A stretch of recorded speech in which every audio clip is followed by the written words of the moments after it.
As I got another rhyme, another rhythm for y'all to listen. I'm never quitting on my mission. I'ma roll with what I'm giving. Got some ambition, this new edition, filling positions. Looking at the void in myself and feeling what's missing. Better watch the way you going, better go in the right direction. In the moment you stressing, but you gon' be counting blessings. And I know that for certain. Keep on working, open curtains, haters swerving, cause they ain't ready for your final version. Whoa. I'm never gonna give up, fall down, I just gotta get up, yeah. You're listening to the Tom Ficklin Show on WNHH-LP 103.5 FM, your home for community radio. Good morning, everyone. Good morning, and it is a good morning, and even a great morning. Before the show started, I was chatting with some of the doctors I'm going to introduce shortly, and they were just mentioning about to have a body, to have a spirit, to have consciousness. That's a blessing, and kind of managing those issues is also it's part of the human condition. So for those of you out there that might be experiencing some pain or stress or trauma, let's kind of keep hope alive and remember that we can kind of help one another out and reach out to one another for really mental stability and mental self and a balm and Gilead kind of thing. We're going to talk about treating dermatologic diseases today.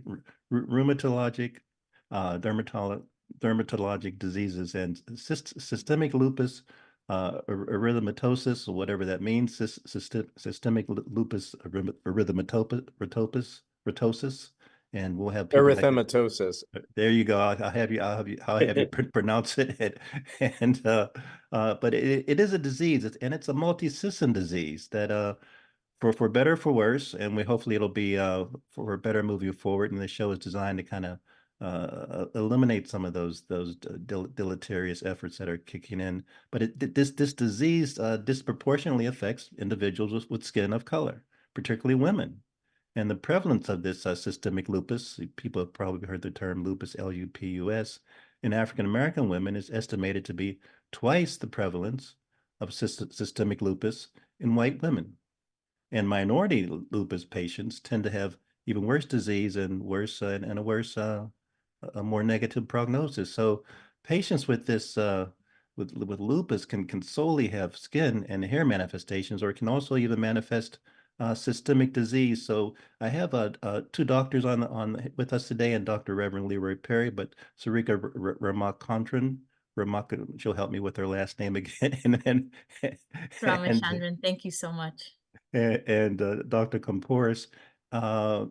Sarika is Associate Professor of Dermatology and Vice Chair for Diversity, Equity, and Inclusion of Dermatology at the Yale School of Medicine. And Dr. Komporis is Associate Professor of Medicine, Rheumatology, Director of Education and Training, Rheumatology, and Director of the Yale Lupus Program at the Yale School of Medicine. Dr. Reverend Perry, Dr. Reverend Leroy O. Perry, as I guess referenced briefly, is pastor of St. Stephen's AME Church and cultural ambassador to the Yale Clinical Research Program. So let's dive in terms of the lupus program, and Dr. Komporis kind of bring us up to speed with its genesis and its manifestation, and Dr. Ramachandran as well. Because this is an important topic. We have about 55 minutes, so I want you guys to kind of briefly kind of discuss really what you're doing to address these health outcomes and negative outcomes, disparate outcomes in rheumatology and dermatology. And before we get started, though, kind of share a little bit about both of your backgrounds and a little bit of information about why this is such a really passionate and dedicated kind of vision quest, but daily quest on your parts. Dr. Komporis, would you like to start? Sure, I'll start. My name is Photius Komporis, and I'm a rheumatologist, which means I study diseases that cause inflammation, usually in the joints, but also in the skin and blood vessels. But I'm a rheumatologist with a focus on systemic lupus at Yale. I also help train the next generation of rheumatologists, and that's that part about education there. I'm very passionate about lupus because one of the first patients I encountered as a medical student was a mystery. And this was when I was in Brooklyn, and the patient was a young woman who was African American with high fevers, and no one knew what was going on. And it eventually turned out she had lupus, and she was started a medication. And I remember leaving on a Friday and coming on a Monday, and she was up and smiling, and she seemed to have miracle response. So since then, I've been attracted to helping people who are suffering with a disease, lupus, and related disorders. Now, it turns out lupus is not a common disease, but it's not rare. Lupus probably affects about 1 in 100,000 Americans. Mm, And as you mentioned, it does preferentially affect those of color or of darker color. And what we've noted over the last 5 or 6 decades is that those people of color who have lupus tend to do worse. And we hope that we bring awareness to the disease, to the manifestations of the disease, and to improve these outcomes for people with lupus. excellent. Dr. Ramakandran? Thanks. Thanks so much for having us. So I am an associate professor in the Department of Dermatology, and I am the vice chair of Diversity, Equity, and Inclusion. And I have been focusing my work on lupus and other autoimmune disorders for the last 10 years. It is an honor to be here today and to talk a little bit about what we do. So, you know, lupus in the skin and hair and nails, which is kind of primarily what a Mm, dermatologist focuses on, mm, it can manifest itself in a variety of different ways. And in terms of how we use the skin, hair, and nails to help us is mm, one, it can help with the diagnosis of lupus. So oftentimes, one of the first things people may notice is something that occurs in their face, such as a rash, things like that. And so, what Dr. Comporis and I have been doing over the last few years have been using dermatology and rheumatology together to mm. diagnose and then treat patients together in a combined multidisciplinary clinic, which we both help to co-found and currently co-direct. So, with that, we are doing a number of different measures.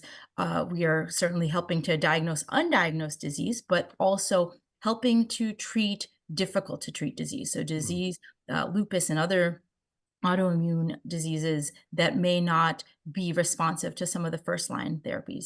And as part of that, our efforts are also focused on clinical trials and giving new hope to patients with different types of new treatment options. And so we are working on a number of different projects related to that. And we are also, like Dr. Comporis mentioned, working on helping to educate the newer generation of doctors. We help to teach both rheumatology fellows and dermatology residents about rheumatologic dermatology and providing care for patients. Excellent, excellent. Tom, lupus is a real problem Mm-hmm, because people will sit and suffer with symptoms of lupus and they don't want to go see the doctor. They're worried mm, to come to see the doctor. They don't want a diagnosis. Often, and in the case of lupus, the beautician has noted signs and symptoms, and Sarika, Dr. Ramachandran will get into this earlier or later. But of course, one of the first manifestations in many people of lupus is red spots of scaling rash on the scalp that is associated with hair loss.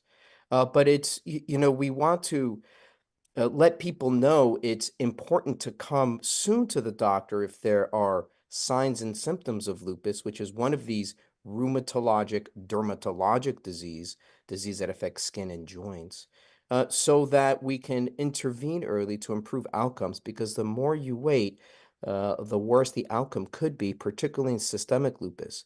Dr. Ramachandran is going to talk about how discoid lupus is scarring. And we mm. have people who have terrible scars on their face and scalp, and they're ashamed to go outside. They can't get jobs, and they're good citizens, and it's a real problem. And so we hope through your show and through other avenues, people will feel more enabled to come seek care, particularly at our clinic right here in New Haven. And this is not a New Haven problem. This is a Mm. nationwide problem, and New Haven may deal a little bit better, but we want people to know that they should seek care and come to the doctor when there are symptoms. Dr. Ramachandran, I think the mic has been passed to you by Dr. Comporis. Yeah, so I think recognition of disease is absolutely crucial. And, being able to recognize disease can be empowering in that you can, then seek out treatment and early treatment, which can be really, really helpful when it comes to skin lupus. So Dr. Comporis was talking a little bit about how does lupus present. So lupus, systemic lupus, which involves potentially multiple organ systems, can present with joint pains, but it can also present with skin disease. Mm. So in systemic lupus, one of the most common things that we kind of hear about, or if you haven't heard about, is the butterfly rash. So the butterfly rash is redness that occurs on the cheeks and also the nose. Now, some patients will have that occur in conjunction with joint pain or joint disease, Mm. and that can sometimes give us a signal that something such as lupus might be going on. Patients are often very sensitive to sunlight. So these symptoms, the joint pains and the butterfly rash, may occur after sun exposure. And now that is really relevant now because the sun and its rays are getting stronger. So the Mm. UV is getting stronger now with, it's almost May. And as the sun comes out, sometimes the first manifestations of lupus or the recognition of lupus occurs during these months when the sun and its rays are getting stronger and people are going out and are sometimes doing more outdoor activities. And so patients may report they got a rash, the butterfly rash, or joint pains, not feeling well, fevers, other things that can kind of signal that maybe Mm. there is something like a systemic lupus. So Mm. that's Right. systemic lupus. But we can sometimes have lupus of the skin that doesn't involve other organ systems at all. And one of the types of lupus that can do that is something that Dr. Comporis was referring to before, which is called discoid lupus, which is one of the forms of skin lupus. Discoid lupus can affect patients who have systemic lupus, which means it affects other organ systems, or it can occur on its own, just affecting the skin itself. Discoid lupus is a form of what's called scarring lupus, where it Mm. can cause permanent changes in the skin, permanent scars, and potentially permanent hair loss. But I say potentially because there is hope. And there are a lot of patients when we can, either catch it early or catch it in a place where we can intervene with treatments where we can help to stop that scarring. And, we have had patients who have come in with many areas of what we call alopecia or hair loss on their Mm. scalps and are feeling, very, very down about the whole disease. And we've been able to talk through different treatment options and go into different treatment options. And we've seen a remarkable difference in those patients over time. So, despite lupus having these potential complications in the hair, skin, and nails, there's a lot that we can potentially do, both in terms of prevention, sun protection, things like that, but also in terms of treatment. So, that's one of the things I think that's important to take away. Yeah, Indeed. and you brought up a great point, Dr. Ramachandran. When is joint pain something that you should talk to your doctor about? And we were chatting earlier how many of us have some aches and pains, which are, part of life and aging. But I think joint pain, with or without a rash, that occurs more often in the morning, lasting more than 20, 30 minutes. Joint pain associated with warmth or swelling over the joints, or joint pain that really interferes with life, activities of daily living, getting dressed, for example, wiping during toileting. I think that kind of joint pain you should mention that to your doctor. And I think if someone has joint pain like that with these particular rashes, then we really get worried about lupus. Mm. Now, the rash of lupus is kind of the outside part of lupus. People can see that, but the joint pain people cannot see.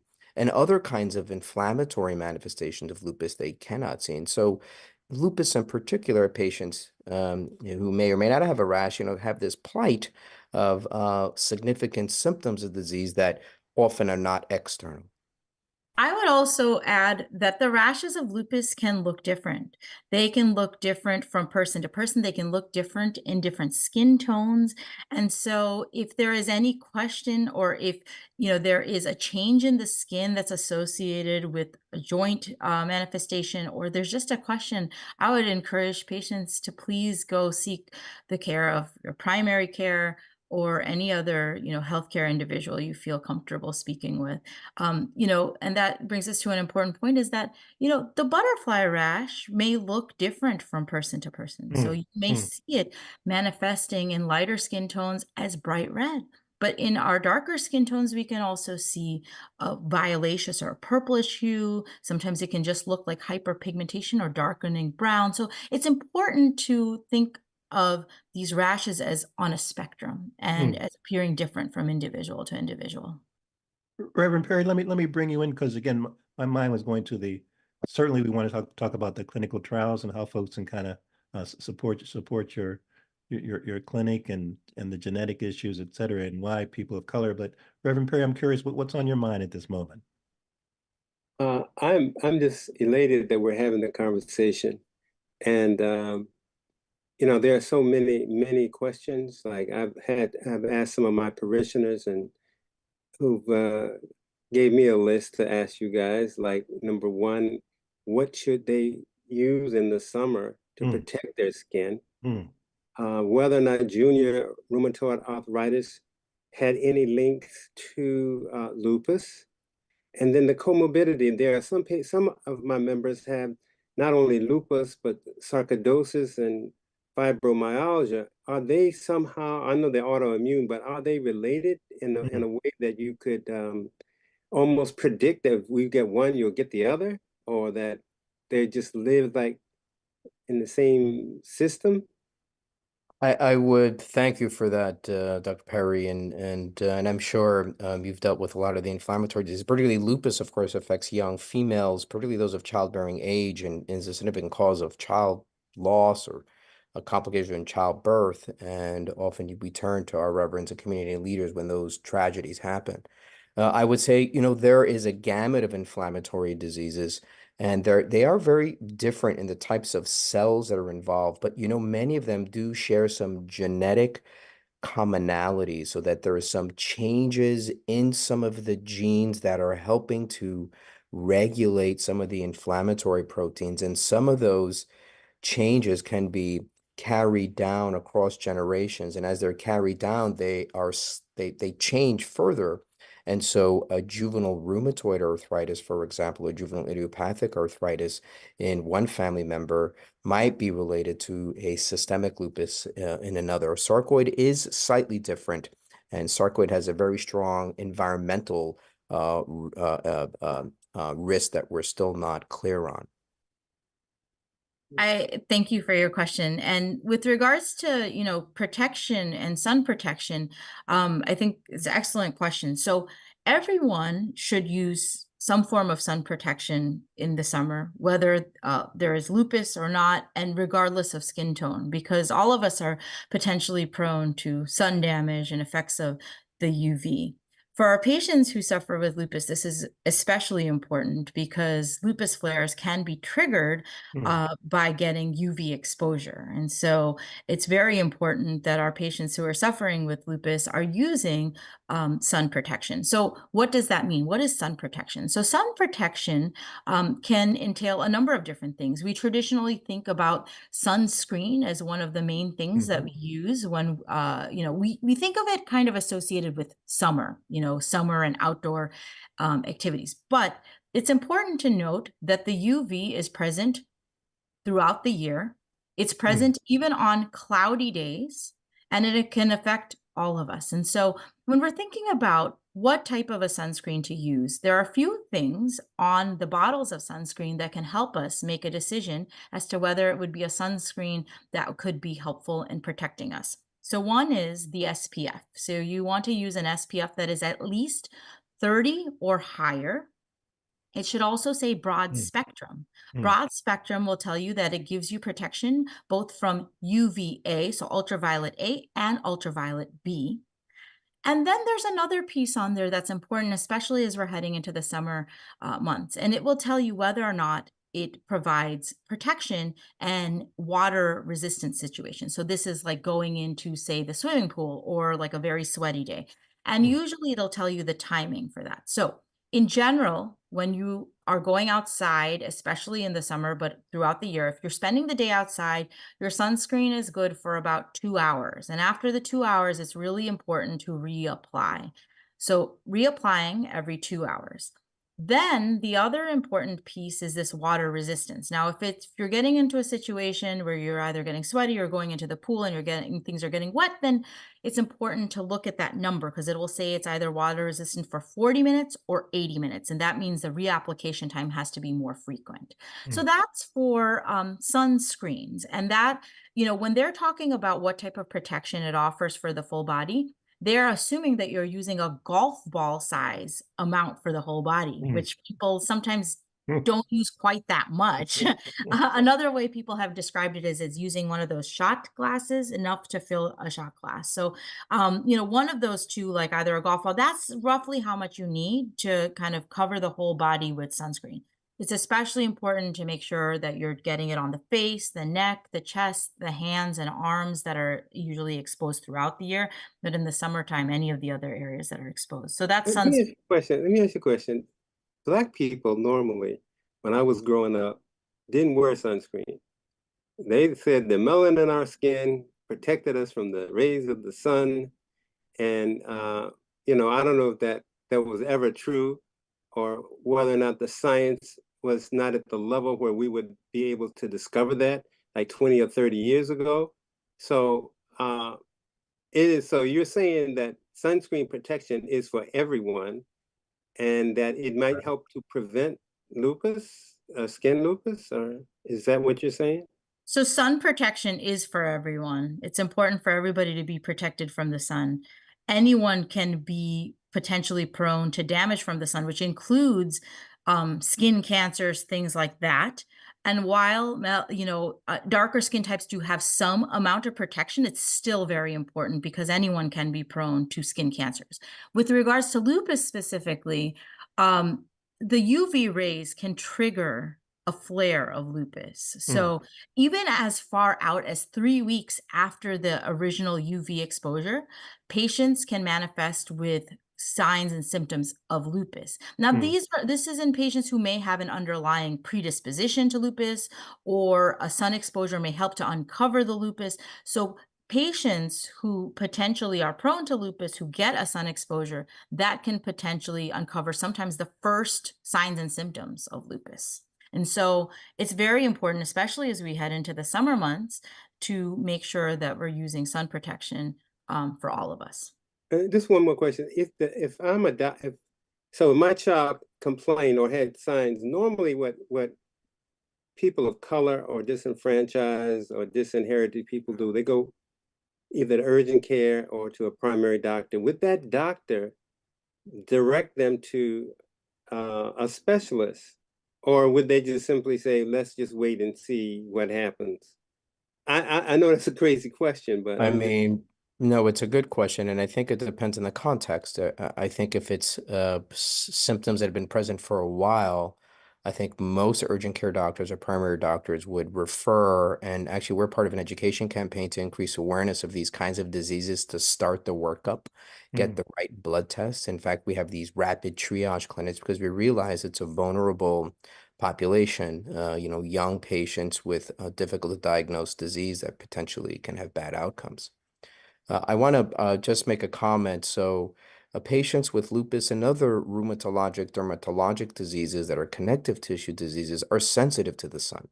If you take their cells and you grow them in the laboratory and you put a black light on them, those cells won't do very well compared to patients who don't have lupus. And those are in, blacks and in whites. So we know there's a problem, a baseline with the skin cells of patients with lupus. We absolutely want them, want to prevent damage to those skin cells, because once those skin cells are damaged, they spew out their contents. And that's what causes the flare in patients with lupus, because these patients with lupus have these autoantibodies that bind these proteins that come out after sunburn, for example. Now, the other thing I want to mention is, to go back to the sunscreen story, is many of us use some old sunscreen, and sunscreen actually expires pretty quickly. And so I often find people who are using good sunscreen burn through it, and that's because they're using last year's sunscreen. There's actually a website, and you can actually plug in the number of your sunscreen to see if it's still good. I think that website's still active, but it's important to get fresh sunscreen every season and not to use the old sunscreen that's been there for a couple of years, even though you think it might still work, and it might work a little bit, but not to the degree that it would help protect you. The other thing I'll mention about sunscreen is sometimes in the past, people have felt that it left like kind of like a little bit of a sheen, or it made people Mm. look a little bit different than the way they would look otherwise. And so, over the years, there has been the development of many different types of skin sunscreen for different skin tones and different formulations, and so I always encourage my patients to try a few different types. I always try to have patients try a few different types to see what feels Mm. good on their skin. One of the things I always say is, people often ask me, what is the best sunscreen? And my response is, it's the one you use. It's the one that Mm. you're willing to put on, in the mornings before you go outside, because that's a really important component of this is wanting to use the product that you have and being comfortable with it and feeling comfortable going out wearing a certain product. And we think you want at least SPF 50 or greater, especially if you have lupus. Mm. Those numbers usually give you those sun protection factor SPF, right? So it's not sunblock; these are sunscreens, right? They screen out some of the radiation. They don't block the rays, just to get the vernacular right. But it's important to get at least 50 times protection, I think, if you're going out in the sun and you have diseases like lupus. Clothing is the best. Actually, dark clothing is the best sunscreen there is. For example, I know it sounds funny, but denim or a denim jacket or a black umbrella can offer significant sunscreen capability if you don't have access to topical sunscreens. Mm. Dr. Kamporis and Dr. Ramakantran, clarify a little bit, if you can, about why Black and Hispanic folks are kind of more susceptible, more At risk for lupus? tend to be under the sun. Oh, The sun kind of discriminates against them. Is that a genetic basis, or just people might be confused listening so far about why Black and Spanish people are more subject to this issue. well, it's interesting. So we've noted that individuals from certain ethnic backgrounds have a higher risk of a more severe systemic lupus, and whether that had been part of the way populations have been concentrated over centuries, and then there was a diaspora, might explain, why certain groups are at risk. Sorry about that. Why they seem more common in certain groups. There's this concern that as data around lupus and other diseases being gathered, that there was a bias, and so that individuals who were skin of color were coming to the doctor very late, and so we ascribed more severe disease. But it's not necessarily more severe disease, just that certain populations weren't getting the right care, and so that they were getting more severe outcomes. But I think what we've learned in time is that certain ethnic populations just do things differently in certain disorders, and it's important to try to have people, the kaleidoscope of people, or the majority of those individuals affected by the disease you're studying in these clinical trials. Right, we don't want a bunch of clinical trials in lupus who are all white. We want people that we actually see in the clinic, so that we understand if these medications are effective against all the people that have the disease. All right. So one of the things that we noted, and you can see it in the literature, is in some of the treatments that came out for lupus in the last few years, when they did the clinical trials, the numbers, the kind of the backgrounds of patients didn't align with kind of how people were affected in terms of certain populations being more affected or more commonly affected. And so that was one of the things that Dr. Kamporis and I really wanted to work on, was really improving access to clinical trials for the members of our community who are affected by it. it was important because we wanted to reach out to patients who really need to have the treatment. And it's also important moving forward because it's important as we go through a clinical trial that the clinical trial produce the results that can then be applicable to the patients who are Yes. affected by the disease. I have a let's question. go The, ahead, the, the clinical trials that you're running, if the patient has comorbidities, are they excluded from the trial? Like if they have sarcoidosis as well as lupus? Yes. So if people have concurrent autoimmune disease or rheumatologic disease, that's probably not the best kind of subject that you'd want to study in a clinical trial where you're trying to keep the disease under question as pure as possible. That's not to say those medicines can't be applied after or for compassionate use or other ways. But if people have two diseases, first you have to make sure they have two diseases. It wasn't a misdiagnosis. But generally, that excludes them from some of the drug trials because we're really focusing on one disorder. Just to build upon Reverend Perry's comments, so let's shift a little bit in terms of the clinical trial process and how folks can get involved and what the recruitment might be and the criteria, et cetera. It could be helpful for people to know as we try to take charge of our health for the future.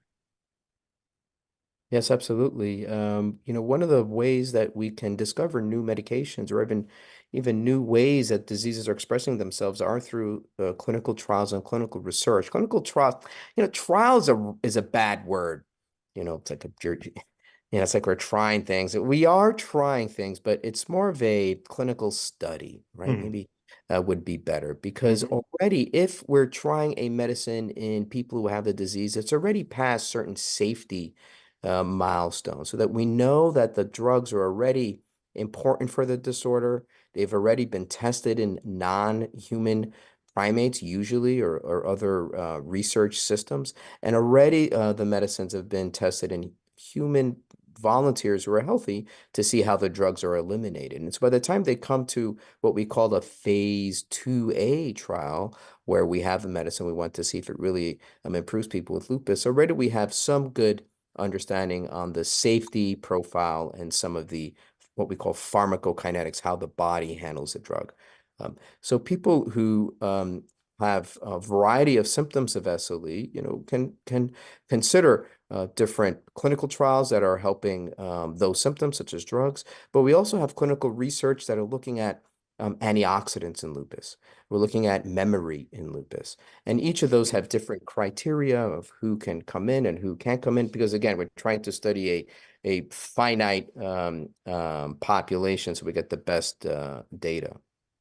We have a website and an email address called lupus@yale.edu. So that's LUPUS at Yale, YALE.edu. And that will go to our Lupus Research Center, and you'll get a response. If you're interested in any of the lupus research that's happening, we'll bring you to our center, which is on 2 Church Street in New Haven, Connecticut, at the Yale Center for Clinical Investigation. And you'll learn about those clinical trials that are ongoing. And I think that's an important success, right? Success is not enrolling people in clinical trials. Success is having people understand that this is an alternative treatment avenue for disorders that may not have many therapies available to them, or that the current therapies aren't working. There are also ongoing patient education, buddy programs, things like that are going on. So, if you're somebody that's trying to understand more about your disease, trying to figure out if, a clinical trial might be right for you, then, emailing and trying to help, coming in and trying to figure that out is an important component of that as well. That's called the PALS program. And so you hook up with a pal, someone who's had lupus, and someone who may have gone through a clinical trial, and you would meet with them quarterly through a video interface, and you share your experiences, your ideas, your worries, and we hope that this develops a community of people who have lupus and related diseases who may be interested in clinical research and engender additional folks to come in. Reverend Perry, I see you're sitting at. Should a patient have an MRI or CT scan or brain or brain scan to see if there are chemicals or abnormal brain waves functions that impact lupus? Yes, brain fog is a very common symptom of lupus. And so people have difficulty thinking in some instances when they have systemic lupus, and other diseases. There are a lot of reasons why people can't think as sharply as they might have. But there are imaging studies and particularly specialized imaging studies called the PET scan that can look at different areas of the brain that may be over or under metabolically active that may explain why patients with lupus aren't thinking quite right. It's important to get a sleep study because sleep is probably a third of our lives. And it's important to understand if the brain is getting the right kind of rest. Because if you're not getting the right kind of rest at night, then you won't feel awake during the day. And there are many reasons not to get the right kind of rest at night. Pain being one of them, sleep apnea being another one, among others. Certain medications also can cause trouble in thinking. And so I think if you're having this, you should be honest with your doctor that these things are very much impacting what you're doing. And, the doctor really should look for treatable causes and should work it up and listen to their patients if they're having significant brain fog or cognitive decline. I had an attorney and she had difficulty litigating because of her lupus brain fog. And we had to treat her lupus brain fog and use other therapies, which actually helped quite a bit. So this can be quite life altering and can impact work capacity. I have two questions. One is, the first is, should a person with lupus have seek out a dermatologist? That's one. And two, Dr. Camporas, can I send my patients to you, my members to you? Or do they have to be in a study to get to see you just for a consultation? Because I'm not sure that everyone has, I know everyone does not have the same skill. They all graduate. Just this Friday, Dr. Perry, I told my wife, and even to Sarika, I said, we're only limited by our 2 hands and 2 feet. And so you're right. So we're trying to build a team here so that, yes, we can see your patients and we can see them both in the lupus clinic or in the room derm clinic. If they have, skin and other, and I think if patients are waiting a long time, because again, 2 hands, 2 feet, a phone call from their regular doctor or a quick email from their regular doctor can go a long way so that we understand that these patients really need help to get in more quickly. Sarika, do you want to handle the? Yeah, so with regards to the lupus patients, I would welcome lupus patients to come see a dermatologist. Sometimes it's just to kind of review some of the things that we talked about in terms of what are some of the ways to protect the skin. Sometimes it's because there's an ongoing rash or an issue with the skin or the hair and the nails. So I would welcome lupus patients to come see the dermatologist just so we can review. And sometimes it's also prevention. Sometimes there may not be a rash yet, but it's how do I prevent some of the lupus induced sun damage on the skin? What can we do? And so I would encourage all the lupus patients to seek out dermatologic care. And as far as if there's any way that I can be helpful, Reverend Perry, don't hesitate to reach out. I'm happy. We have, Dr. Camporas and I have our multidisciplinary clinic. Dr. Camporas has his special lupus clinic and his general clinic. I have a general dermatology clinic where I see some of our, some of our patients that may not need, multi-system care at the time. And I see general patients. So we have our colleagues too. We're supported by a whole team in both of our departments that really made the clinic possible, but also are also seeing patients. So we have a lot of resources we can tap into to help, the members of our community if they need to be seen. The other important realization, to interrupt, is that some of the medications that are needed to control these inflammatory diseases put an increased risk of skin cancer. And patients with lupus and other inflammatory diseases on what we call biologics really should have a skin check once a year by a qualified, dermatologist, maybe family medicine doctor, someone who's really good at looking at whole body skin to look for these sneaky little lesions. And particularly they can be more difficult to detect in people of color. And you really need the dermatologist to take a look. That's awesome. I mean, I like the team up. It's really awesome. Hmm. You know, one of the things in doing the YCCI study that I realized after reading The Emperor of All Maladies was how doctors are so separated in their own fields that they don't normally want to share the limelight with anyone else. So if you're a surgeon, you're a surgeon. If you're a radiologist, you're a radiologist. But I like that. I like this approach because it is so helpful. Hmm. Um, because you know you don't have to go around the corner to find somebody. You got it all together in one place. And I wish we could do more of that. The other You know, thing is, I had a young woman in New York who was a member, and she was just a talented person. She was in her 30s, and she had lupus early, but it seemed like she was controlling it.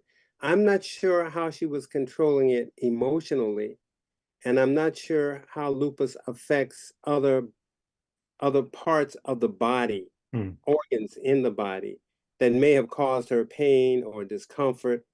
And I think that a lot of people in our community fear sickness. Most of us do.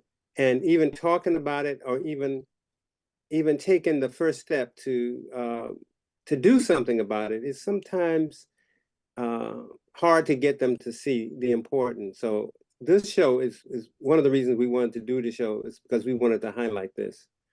And it's not something that God has put on somebody, that it's not some kind of ill wish of the divine to make some people well and some people sick. It's just the environment is just where we are.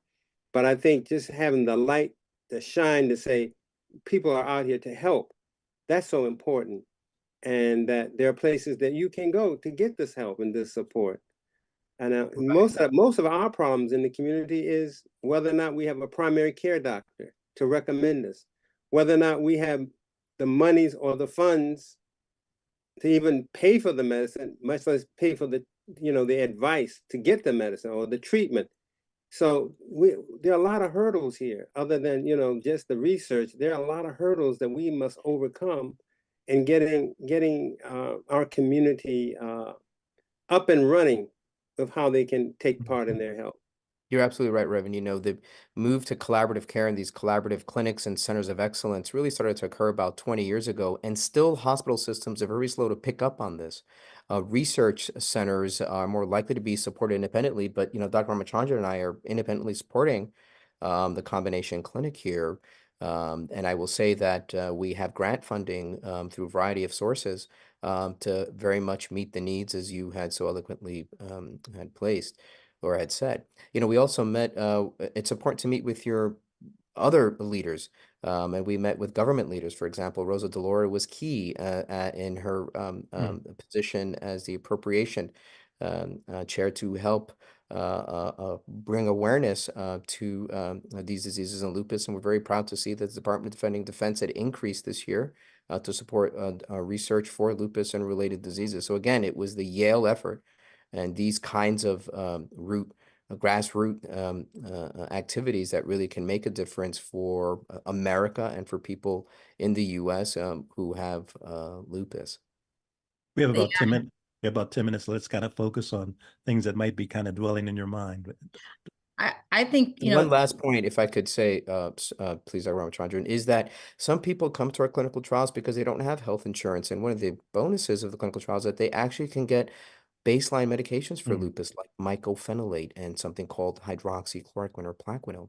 And so this becomes an avenue for treatment for some patients, and we're happy to bring that opportunity for people who otherwise don't have healthcare or really don't even have legal status, for example, but have otherwise severe lupus.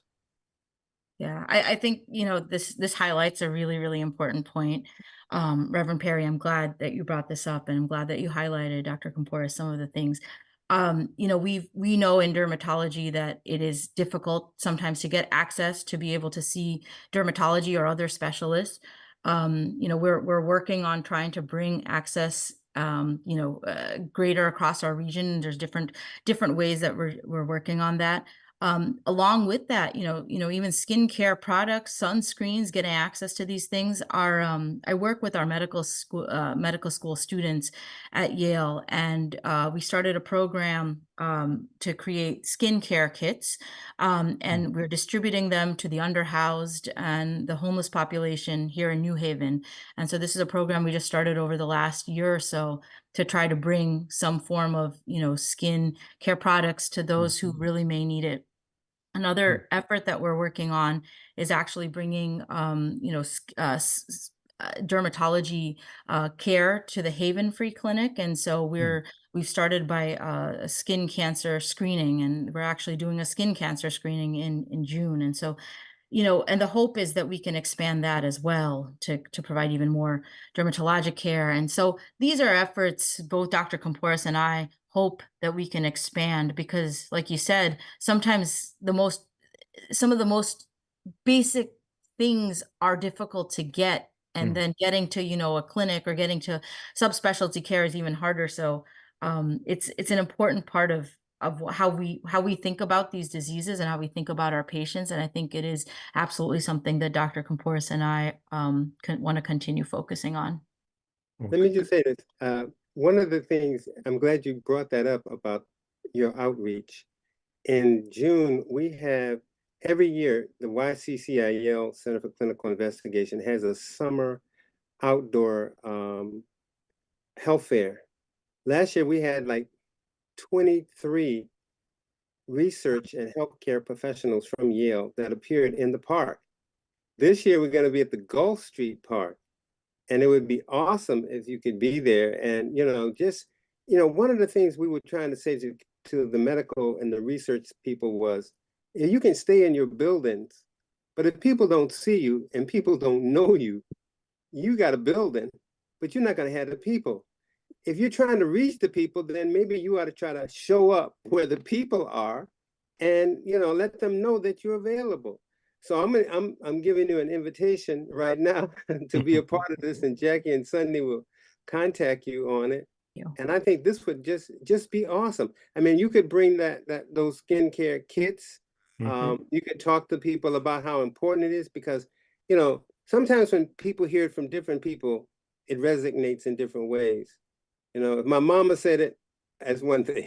If my neighbor said it, it's another. If my doctor says it, it's another. So it depends on who's saying it. And what I want to do is to make our community not fearful or hesitant about researchers, because they think that researchers are up in the building somewhere making Frankenstein monsters.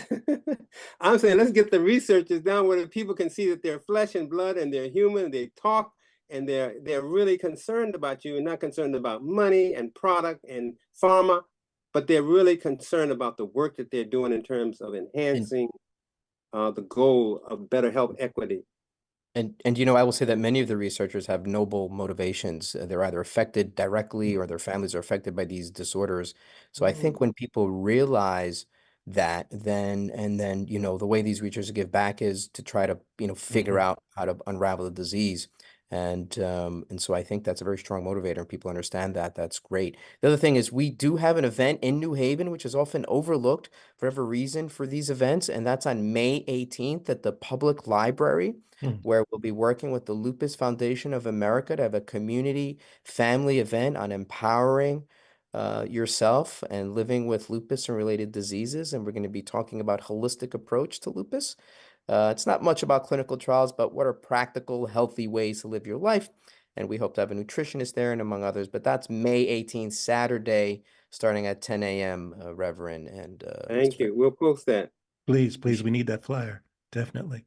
We have about 4 more minutes. Dr. Ramachandran, I wanted to ask you in terms of your moderating the radio shows over the years. What kind of myths did you find that you consistently had to disabuse people of? Was there a consistent theme of where people just had a lack of knowledge base and you had to continue to remind people of what you were trying to accomplish? Yeah, actually, I think one of the ones that was mentioned here was one of the myths, which was that, the sun doesn't necessarily affect, the myth was that sun doesn't necessarily impact or cause issues with patients with skin of color. And the thing is, the sun can affect everyone. You know, the UV rays, patients with skin of color can get skin cancers and can be affected, you know, in terms of disease such as lupus and other sun sensitive diseases. So that was actually one of the things that would sometimes come up is, you know, can the sun affect everyone? And it can. Yes. And, and so I'm impressed that you guys brought it up earlier on the show. Excellent. I would say that people should be aware that clinical research nowadays is carried out with high fidelity, and we always are protecting the people that we are treating with. People should not be afraid to come to their doctors when they have strange symptoms that do seem bizarre. And some of these disorders can give bizarre symptoms like hands changing color and the like. Mm. That people should talk to their doctor when they're having these symptoms and listen, for example, to others if the others have recognized changes in their body, so that they can seek health care. And that these disorders are not rare, and they're certainly not rare in New Haven. And if there's not an external component, but you know someone has lupus, they may be suffering silently internally. And Mm. so you should offer them your support as a good citizen. And that would go a long way for them, their family, and the community. Mm. Could you And tell us some of the success of your trials? Yeah, so we've had, so in some of our clinical trials where patients have had very to no response to certain drugs, have had excellent responses. We've had 2 drugs go to market that are now approved, one for systemic lupus and one for lupus nephritis, and we were a key site for those drugs, and we were one of 30 sites, for example. But you know, we had patients right here in New Haven who were part of the FDA approval for those drugs for lupus and lupus nephritis. That 4 drugs now have been approved, or 3 drugs now have been approved for lupus in the last 3-4 years, whereas previous to that, it was 1 drug in 50 years. So I think a lot is changing.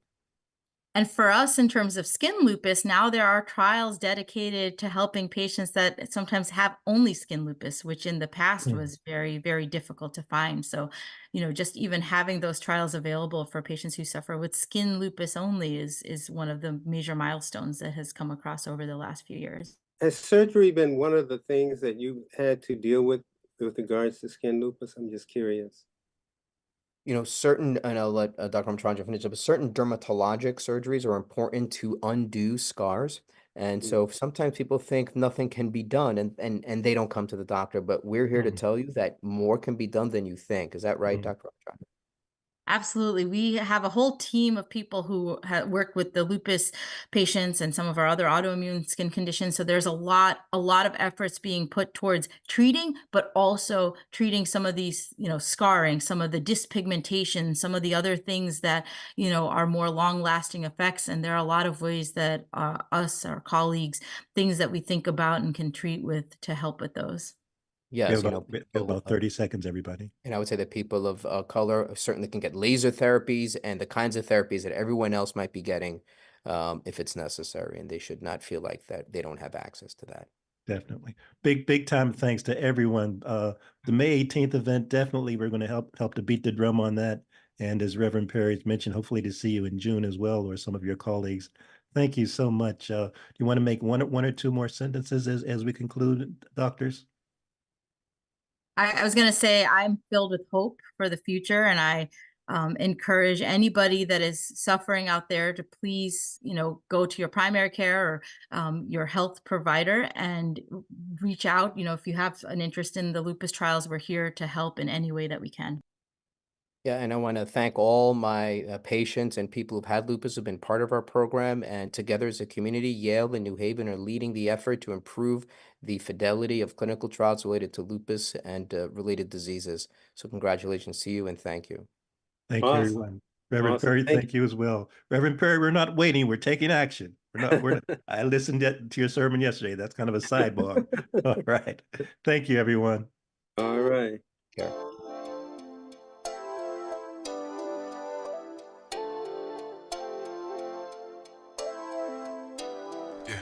As I got another rhyme, another rhythm for y'all to listen. I'm never quitting on my mission. I'ma roll with what I'm giving. Got some ambition, this new edition, filling positions. Looking at the void in myself and feeling what's missing. Better watch the way you going. Better go in the right direction. direction. In the moment you stressing, but you gon' be counting blessings. And I know that for certain. Keep on working, open curtains, haters swerving, cause they ain't ready for your final version. Whoa. I'm never gonna give up. Fall down, I just gotta get up, yeah. Cause this is You're listening to the Tom Ficklin Show on WNHH LP 103.5 FM, your home for community radio.